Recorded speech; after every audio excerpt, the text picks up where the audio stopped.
Lucy was not born a monster, she was born a Diclonius, a rare mutation where humans are born with small horns on their head and invisible arms called vectors. These vectors can cut through almost anything. Lucy did not choose to have them. She was just born that way. Her life was difficult from the very beginning. She was abandoned as a baby and ended up in an orphanage. The other children there bullied her constantly because of the horns on her head. She tried to hide them under a cap, but the kids still treated her like a freak. She had no friends and no one who cared about her. Then she found a puppy. It was a stray, and Lucy kept it hidden near the orphanage. That dog became her only friend. She fed it, took care of it, and it was the one thing in her life that made her feel less alone. She made the mistake of telling another girl at the orphanage about the puppy, thinking she could trust her. That girl told the bullies. A group of boys found the puppy and brought it inside. They beat it to death right in front of Lucy while she screamed at them to stop. One of them even asked her why she was crying over a dog when she never cried over her own abuse. Something inside her snapped. Her vectors activated and she killed everyone in that room. That was the first time Lucy killed. She was still a child. Later, she met a boy named Kota at a local festival. He was kind to her. He did not treat her like a freak. For a brief time, she actually felt happy. She started to have feelings for him. But then she saw him with his cousin Yuka and felt like he had lied to her.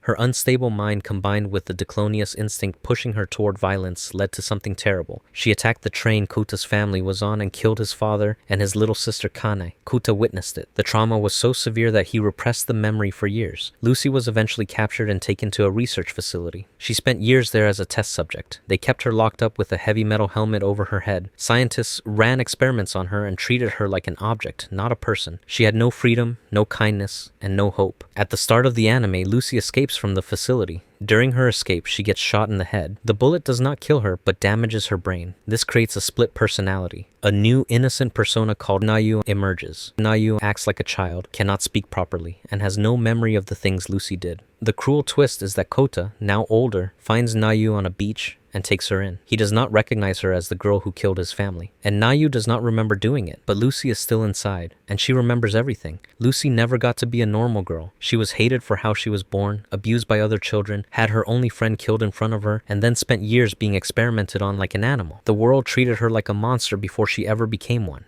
And by the time she wanted to be something else, it was already too late. Rika Furude looks like an adorable little girl. She is the shrine maiden of Hinamizawa, a small rural village in Japan. She speaks in a cute way, often ending sentences with nipa and referring to herself in third person. She acts innocent and childlike. It is all an act. Rika is mentally over 100 years old. She has been trapped in a time loop, repeating the same few weeks of June 1983 over and over again. Every single loop ends in tragedy. Either she dies, or everyone in the village dies, or both. Then she wakes up back at the beginning and has to do it all again. The loops exist because of Hanyu, a deity connected to the local Oyashiro-sama religion. Hanyu has the power to turn back time when Rika dies. She does this because she cares about Rika and wants to give her another chance. But after hundreds of loops, this gift has become a curse. In almost every loop, something goes horribly wrong. There is a disease in Hinamizawa called Hinamizawa syndrome. It is a real parasitic infection that affects the brain. When triggered by stress or paranoia, it causes people to become violent, delusional, and homicidal. Rika has watched her friends succumb to this syndrome in every possible combination. She has seen Keiichi beat people to death with a bat. She has seen Shion torture and kill multiple people out of grief-fueled madness.